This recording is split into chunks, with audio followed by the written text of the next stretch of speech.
Hello, welcome to the FPL Players podcast. Game week 5 with your host Matthew Chan, secret author Tony Buxton, Good evening, everyone. Welcome. and back from his own international break, back on the bench, Brian Chan. Yep, good to be back. Hello, everyone. So, a little bit closer now to the game week. How's everyone feeling? We're still in the international break, but 5 more days and back into it. Yeah, I mean, over the international break, I've tried not to look at it too much, really. I think once the England game's over with tomorrow, as we're filming this, I think I will start looking at it a little bit more and thinking who to captain, that sort of thing. Yeah. What about you, Tony? Yeah, it's a nightmare, isn't it? International weekend. I'm just glad it's over. We're approaching the new week. I haven't really looked too much into any transfers just yet. I've seen a couple of players getting knocks in their training, Yeah. a couple of potential injuries, so that's why I'm not chipping and changing yet. I'm going to wait till like Friday because I don't want to use any free transfers and then someone go out injured. So I'm just going to wait a couple more days and then see what happens. Ready to go on the weekend, yeah. Looking forward. Yeah, and it seems to be the case.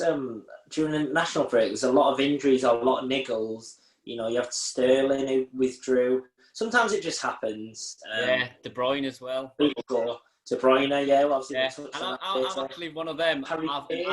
I've already made my transfer more or less straight away. So I can't really go back. So I'm just hoping that, none of my other players get injured. You're going to end up with like -12 before Saturday now, aren't you? No panicking, but I'm just going to leave it as what it is now. Yeah, I think De Bruyne went out tonight. I seen that he's picked up a knock or something. Yeah, he's probably the most expensive player to ever sit on the bench at the moment. But Yeah. if he's but Ryan, you've got De Bruyne, don't you? So what's your tactics? Have you kept him in or? Well, I can't say that because I'm playing against you this week in one of the leagues, aren't I? Look at him there, Lincoln Wayne. But yeah, that's it. I mean, the first Chan derby of the season.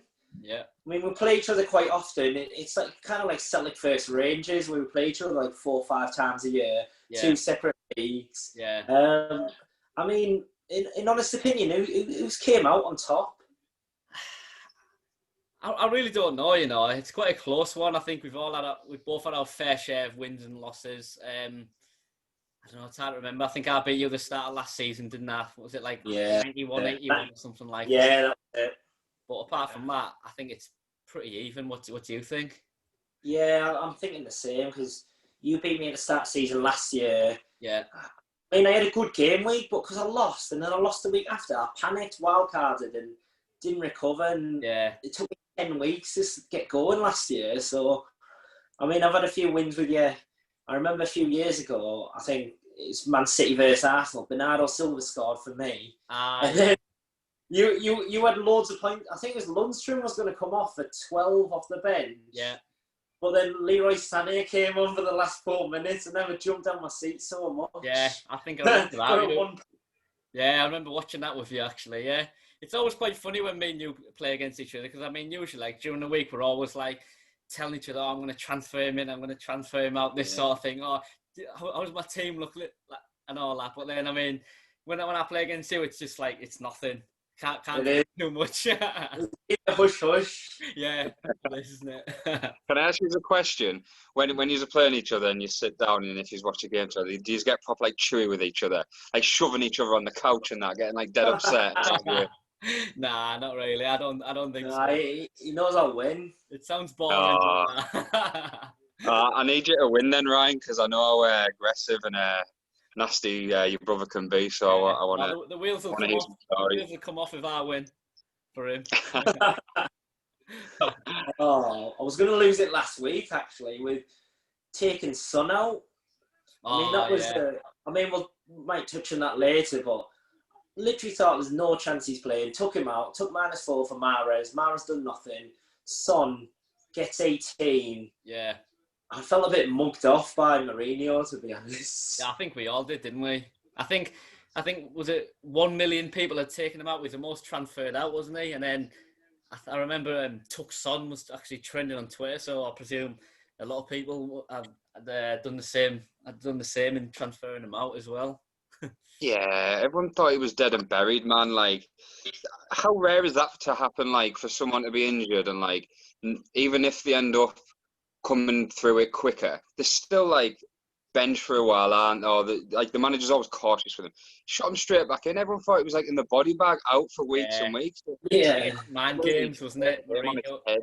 Mourinho mind games, I think it was, and he's just done everyone, hasn't he? They're hamstring injury as well. They're not. It's not just like a slight knock, is it? Hamstring, you think, a couple of weeks at best. And... Yeah, he's faked it. It's brand new tactics being brought into the modern game. Completely faked the whole thing, I reckon, mate. That's it. It worked off. Fair play to Jose. It definitely worked. Yeah. Well, I'll tell you something, right? I was so angry. I rage transferred straight away. As soon as he scored like one goal, I done it straight away on the Sunday. Like what we spoke about. Literally, Mara's out, Son back in. All right, so I know your transfer there. There's a little tip for you. Oh, well. I could have probably guessed that anyway, to be honest. Yeah, so I'll just tell you anyway, but here we go. We'll go through the other league for a change. We don't tend to touch on it too much, but it's not for bad reading, actually. There's me at the top there. Tony joint second, only 3 total points on 251. Won all 4 of his games, though. And then you, Ryan, just, 6. You've won 3 out of 4.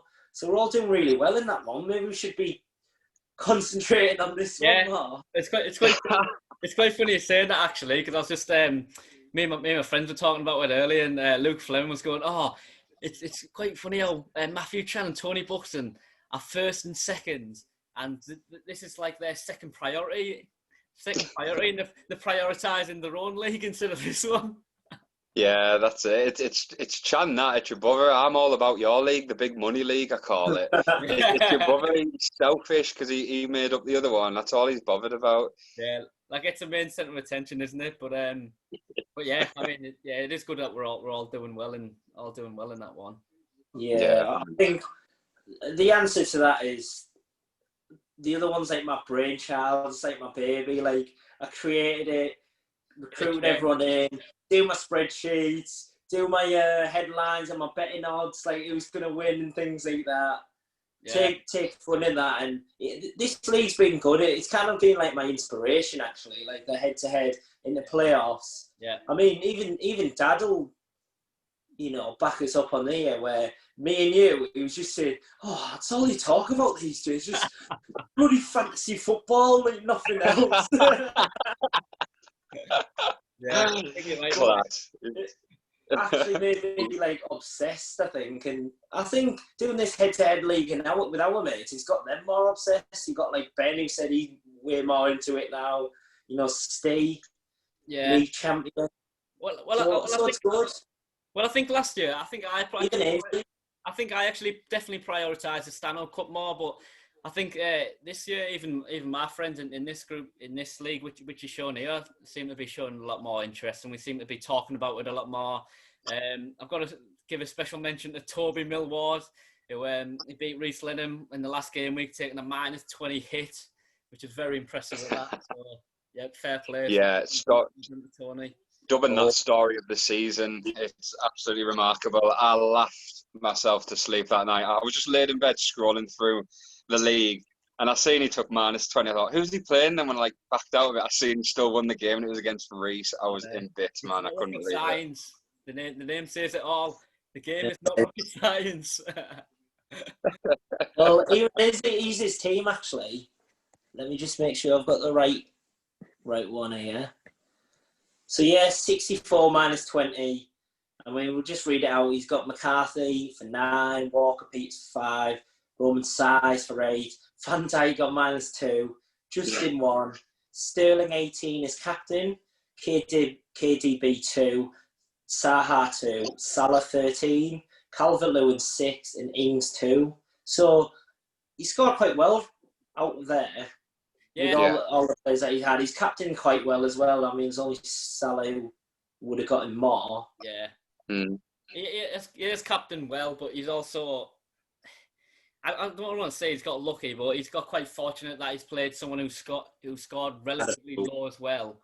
But fair play to Tony. He already told me that he's already played his wild card before that, so that wasn't an option. So yeah. Yeah, it's brilliant. It could even possibly help me that because I play Reece next in the big money league. I'm hoping his head fell off like completely over it.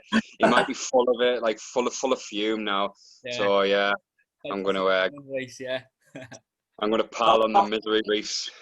How much does he put into it, Reece? Is he one of these that cares into it, or is he not bothered? Or he looks at it now and then, I think, but he doesn't like overanalyze it like us three. I wouldn't say he's not massively obsessed with it, but he looks at it a little bit, yeah. Oh, fair enough. So, I mean, there's the fixtures, for that league. Me and Tony still unbeaten. Hopefully, we still continue to do that. One thing I just want to talk about, obviously, I mean, the main talking points for this week seem to be, the same old teams, Villa, Tottenham and Everton. I mean, Tottenham and Everton, they've got 4 players in the top 5 the most transferred in. So you've got Calvert-Lewin, Rodriguez, Son, who's the most transferred in, I believe, and Kane. What are you thinking? Are you thinking, do you have doubled Everton? Are you thinking you're swaying into double Tottenham, perhaps, Son and Kane? Currently I do have double Everton. Got Rodriguez and Calvert-Lewin. I just think for the money, what's the cost? I think Rodriguez 7.8, Calvert-Lewin 7.6. I just think it's such a good price tag, and you can't get better money for elsewhere. So I just think it is a good option. And while they're scoring, averaging like 3 goals a game at the minute, I just think you definitely need them at the minute. Yeah, I've done it for Everton. I haven't really touched on Spurs at all, if I'm honest. Even with doubling up, though, I still feel uncomfortable like this season, like doubling up. Obviously, I started with Rodriguez, and now I've got Calvert-Lewin in. But say, for example, Wolves, I have 2 Wolves players. I've actually benched one this week. So I just don't like having too many players from the same team on the field. I don't like being reliant on minimal teams. I can tell my tactics a bit this week because I'm playing Andy in the Pride League, and he doesn't do anything but drink pints. He won't be watching this, so I'm fine there. But as for Spurs, I've been up and down about Son all season. Would normally have him because I love him, but I can't double up on another team. I've got 2 Everton, I've got 2 Wolves. I can't do it on another team, I don't think. Well, what you're saying there, have you got Kane? No, I haven't got any Spurs at all. I've got no Spurs. Oh, right, okay. Double Wolves, double Everton. Double Wolves, double Everton. See, I'm quite happy with my team, and to get Son in, I just don't trust his injury record. And Kane, I don't think I've ever had him in fantasy. He's just not someone I go to. Yeah. I mean, Kane's form's been really good, since start of the year. I think his 2 biggest hauls were 21 and 16 against Southampton and Man United. Yeah. I mean, maybe because he's the second highest scorer, it does. You start to, go towards that. Yeah. Starts to pull you in a little bit, but I mean, I don't know if I can bring myself to spend 19.6 on 2 players where Tottenham are a bit hit and miss. I mean, I've already told you I'll get Kane as well. Yeah, they're just so hit and miss, exactly like you said there, Spurs. I just don't trust them ever. I don't want any of the defenders, and then the midfielders I would only go for Son, or maybe take a look at Bale when he comes into the picture. But they're just they go through droughts and they get injuries all the time. I just don't like having Spurs players in my team. I think, I wouldn't fancy the double up on Spurs. I just don't think. I know they're doing well at the minute, but I don't think they're quite good enough to justify doubling up. But I do think you probably need at least one. I think I'd want at least Son or Kane in the team, to be honest. But what about the fixtures? Because they've got quite a good run of fixtures. West Ham at home, Burnley away, Brighton at home, West Brom away. I sort of think it's one of them. I always think with Son, he's just as good playing against the good teams as he is bad, because sometimes they have like less possession and stuff, and then the high line will push up, and there's so much space for Son to run into. I think that's sometimes when Son's at his best and is most dangerous. I think sometimes when teams defend a little bit deeper, you might find it a little bit harder. There's less space, and so yeah, I think he's better against good teams, to be honest. Well, you say that actually, he's one of the highest scorers against Manchester City, isn't he? Yeah, I think there was a stat where obviously it's Vardy, Messi, Son. I mean, 4-5. He scored 2 in that Champions League quarter-final. Yeah, 4-5. A couple of years ago. Yeah. So, he does seem to do quite well, really well against, the better teams, where there's more space for him to run into. So, what about Bale when he comes into the picture? Like, I would be more inclined to get Bale over Son, even though Son is going to get the points. But I'm the type of player where I don't really like matching up too much. So there's a good chance I would take the chance on Bale when he comes into it over Son at the risk of hopefully getting one over. Would you maybe do that, or is it just Son all the way? I think it all depends on what type of manager you are, isn't it? You're either, you're going for Bale, who you could say is a slight differential, or you could be picking Son, who's been playing in the Premier League for a few years now, and he's been like scoring, and even though he'll have a high ownership, I would fancy him more than Bale. But as you say, it is a bit of a gamble, but it could be worth it. Yeah. Yeah, also, I mean, my thoughts on it are Bale needs to prove himself to me that he's going to start scoring goals and assists. I don't want to just think, oh, he's coming back from injury in 2 weeks, plays a couple of games, right, get him in. Yeah. I want to see a bit of form first, and then just to see that he can, because he hasn't got the best injury record, if he can just keep playing that consecutive games over and over again. I mean, he's such a good player, but it costs a lot if he's going to be in and out the team like every couple of weeks. So, not for me. It's got to be Son. Yeah, that's fair enough. Safety and Son. I can respect that. I can respect it. That's it. And obviously, we touched on a little bit on Villa last week. What about Chelsea? I mean, Havertz and Werner scored tonight. Pulisic back soon. And are they finally going to tick? Is it time to go back to the Chelsea assets, or the ones, if you've kept them, stick with them?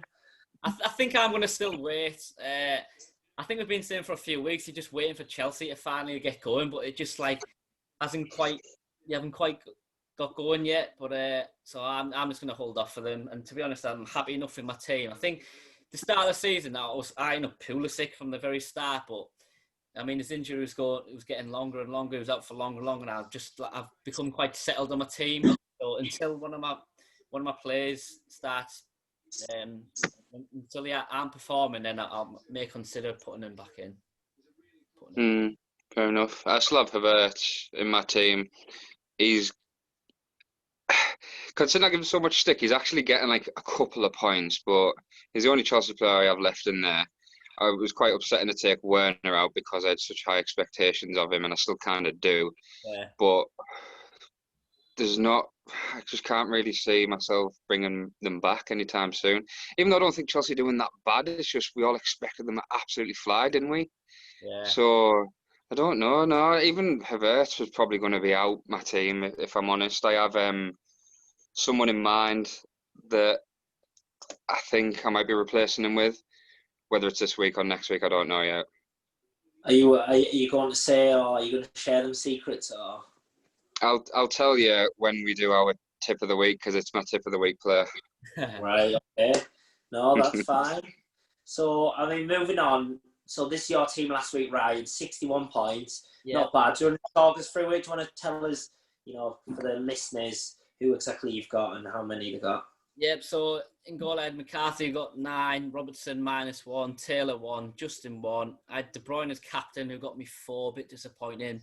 Rodriguez 18, Click 2, Salah 13, Ings 2, Calvert-Lewin and Maupay 6 each. So yeah, as you can see, I've played the wild card. I've went from the 3-5-2 for the 3-4-3. I think in in 2 podcasts ago, I was going on about the having 3 mid-range strikers.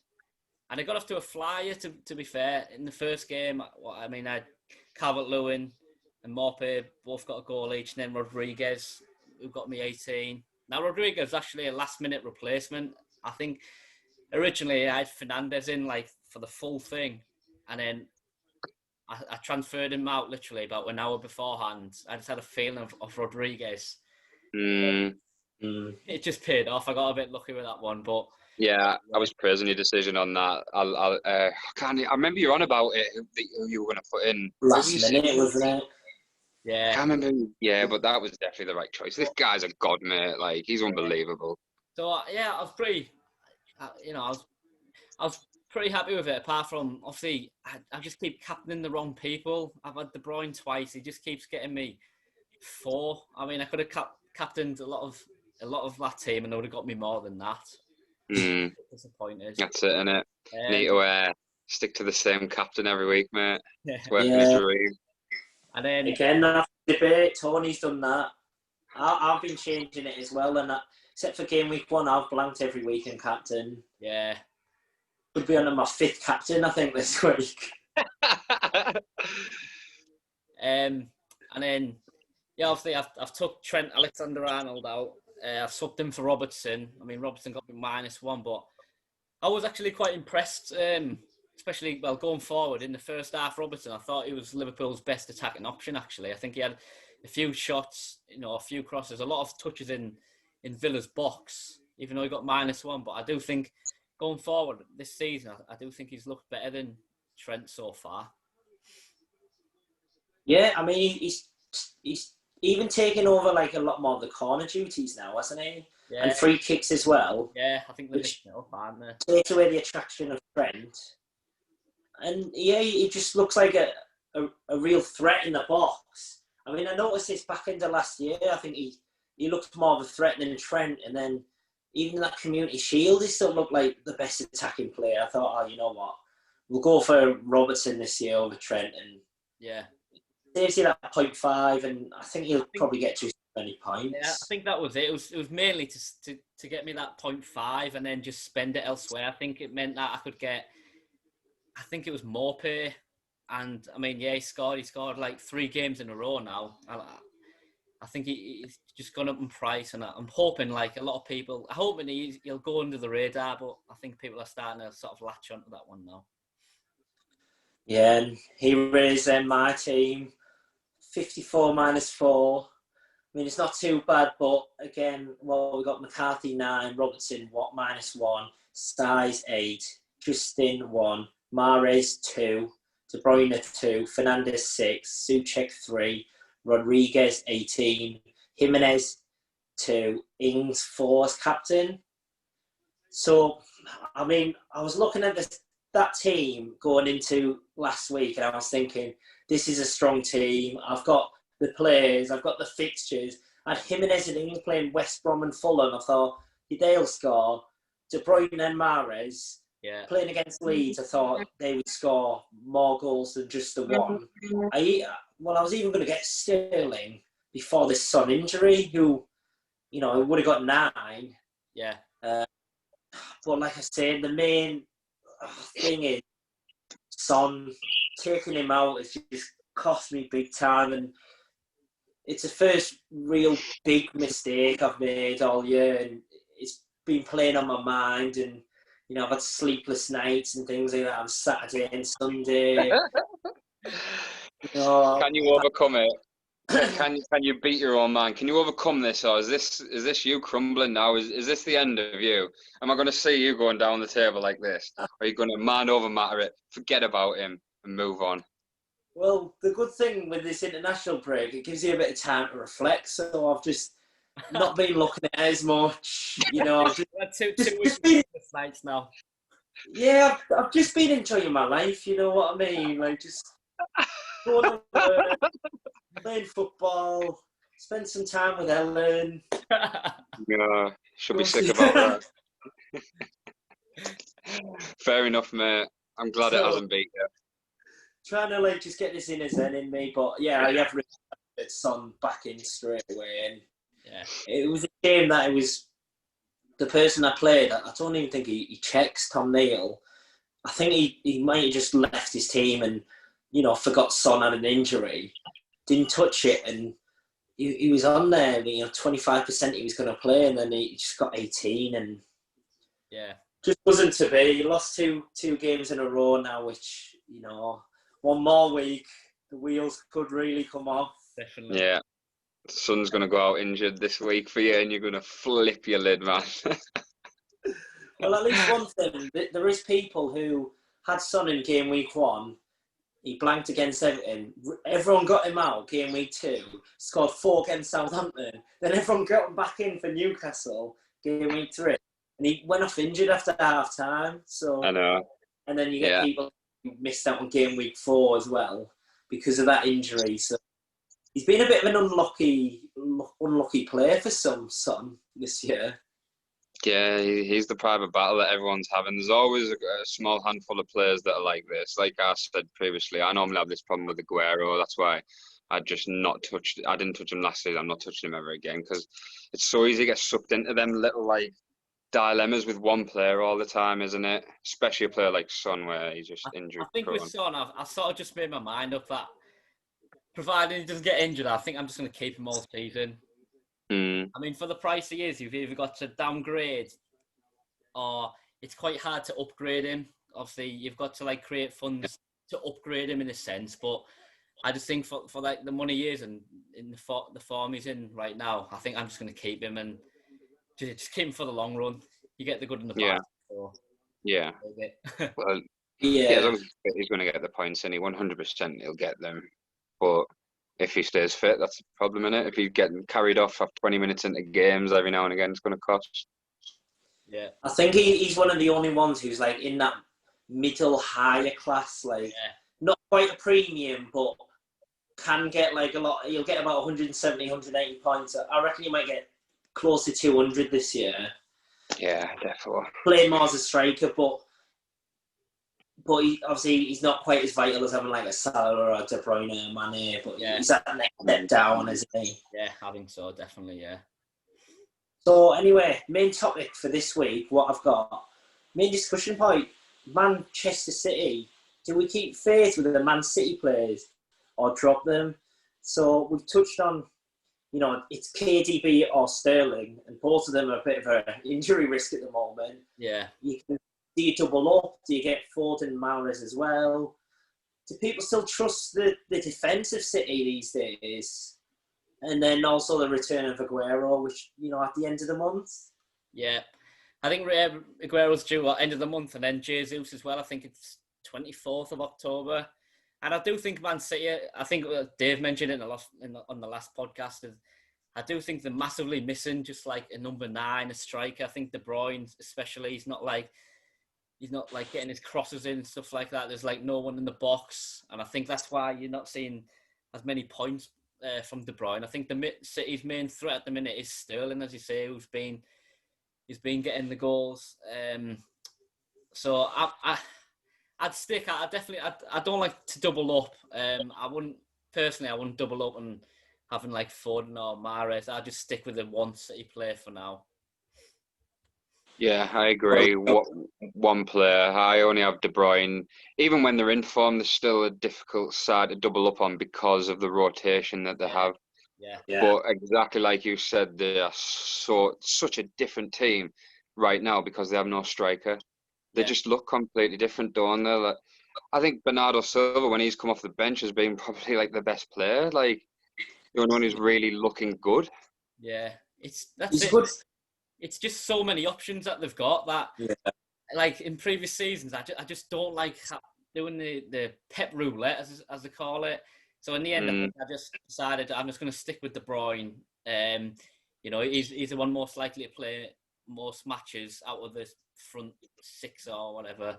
So I've decided to just keep him and just have him only. Andy takes penalties. Exactly. I mean, with De Bruyne, my mind changes every week. Depends what happens. First week, I wanted to get rid of Bruno. Didn't. he done well, and he's done well again this week. And now he's come back to maybe De Bruyne with him being possibly injured as well. It's crossed my mind to, get rid of him. But who do I replace him for? Yeah. That's the only problem I have. Like I was saying a couple of weeks ago, I was thinking of getting KDB and Sterling. And I think out of anyone out of the Pep Roulette, they're the two that are nailed on. Yeah, I would say. Yeah. But maybe you can. There's that much talent now in premium midfielders that maybe you can move away from Manchester City. Yeah. Sterling's looking the better option at the minute as well over Kevin De Bruyne, isn't he? Really, he probably looks the more likely to get points whilst they're without a striker. I don't have him, but I think if people are going to pick a City midfielder at this time, pains me to say it, Chan, but you're probably right when you were on about him the other week. Sterling, he's probably the better option right now. Yeah, exactly. And he's playing as that striker at the moment. When we were watching Manchester City, I think we were just praying that Man City got a penalty, really, and that's about as dangerous as De Bruyne looked. Yeah. But what about the defence as well? Because a couple of years ago, I used to always build a strong defence. I had one from Man City, one from Liverpool, one from Chelsea or something like that. But no City, I mean, Mendy, Laporte, Walker, none of them look like they're going to ever keep Ruben Diaz, new defender as well, haven't they? Yeah. So you could have three centre-halves there between Laporte, Ake and Ruben Diaz. Three centre-halves fighting over two positions. Two players. Yeah. So there could be a bit of rotation in that as well. I mean, I just think, for me, there's been so many goals this season in the Premier League that I've just made my defence so cheap. Apart from Robertson, I've just made it so cheap and just went top heavy because it just seems so many goals. Yeah, I would never touch a City defender if I'm honest. Nah, I'll have one player from City and it'll 98% of the time is going to be De Bruyne for me. I don't really delve too deep into their team. What about Aguero then? He's returning. He's at one of the cheapest prices that I think he's ever been in distant memory. It's 10.5. I think he's gone down now. 10.4 now. But 10.4, which that's dirt cheap for someone like him. Normally he's 12 million. He can just bag loads of points, loads of goals in a free scoring Man City team. Yeah. Are you thinking of maybe getting him? Nah. I'm personally not. No, I mean I've got my three strikers, and I don't like spending too much money on him. Even though he's cheap for Aguero, as you say, but I mean he's been injured for a while now. It might take him a few weeks to get fully fit. Jesus is meant to be coming back. He might get rotated quite a bit. I just think it's so much money, 10.4 for a player to sit in the bench or to even just get 45 minutes. I just think it's just too much money for them not to play 90 minutes. Yeah, that's the main thing. There's pretty heavy rotation between them two strikers. So when they're both back fit, sometimes he even comes off about 70 minutes, Aguero, when they're if he hasn't scored and absolutely battering someone, or if they haven't scored, he won't finish the game. So I don't know. I just don't. You can't rely on him, can you? You don't know if he's going to be playing the full game or actually starting the game. There was times when I had him 2 seasons back, and I'd captain him or I'd put a lot rely on him a lot to do something, and he wouldn't even start some games. I just don't trust it. That's it. At the end of the day, don't trust Pep Roulette. Nah, stay there. Number 1 tip. He's not for anchor is he? Nah. Okay, so I mean, week per week we're going to do a few tips. Tony, do you want to start off? Who's gonna have a big one this week? Yeah. So bearing in mind to the viewers, this is player to watch solely for the upcoming game week, and mine is Marcus Rashford this week. So I'm basing that on, obviously they lost 6-1 to Tottenham. Everyone's going to be expecting them to be pretty poor, but I think they have an easy fixture. Even though Newcastle won the last game 3-1 against Burnley. Burnley are absolutely dreadful. I'm not going to give the Geordies too much praise on it or expect them to really give United a hammering or a good game. before the Tottenham game, United had scored 9 goals in 3 matches. Granted, one of them was against Luton. But Rashford scored 2 there, was involved in one that was disallowed. I can see him giving Newcastle a bit of a battering on the weekend, if I'm totally honest. Like a little bounce back, and I think Rashford will be involved in that. Ryan, it was yours. Yeah, it was quite a hard one this week. I mean, looking at the fixtures, it did take me a while, but I've gone with Harry Kane. West Ham at home. I know West Ham are doing quite well at the minute, but I just think Harry Kane's he's done so well at the minute. 3 goals, 6 assists. He seems to be playing with a bit of confidence. I mean, providing he definitely does play, and I know like there's a bit of the saying in whether he's actually fully fit or not, who knows? But yeah, so I've gone with Harry Kane. Right, not a bad choice. And mine, I've gone a bit left wing actually. I've quite struggled like with the fixtures and the form. So I've gone out there. I've gone Ryan Brewster. Fulham at home. He's going to start his first game. 23 million on a buzz. Gets a debut goal. Maybe gets 2. Sheffield United get the first win of the season. How about it? Is it?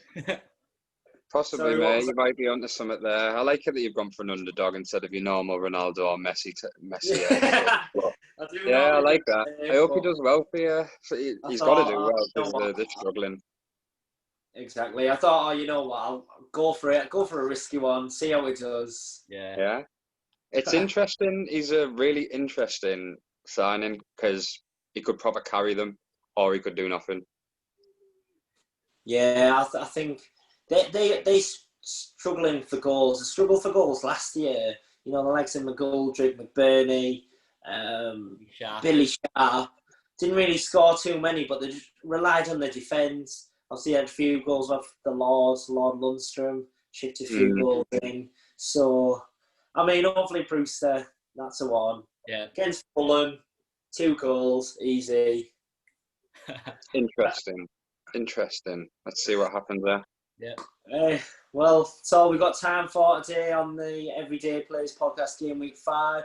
Don't forget to like, comment, subscribe. Also share it because, you know, that's much appreciated. It's how we get our name out. We've got Facebook, Twitter, Everyday Players. Feel free to follow us. Gentlemen, goodbye. Thanks very much. Thank you. See you all. Bye. Yes, Thanks. bye.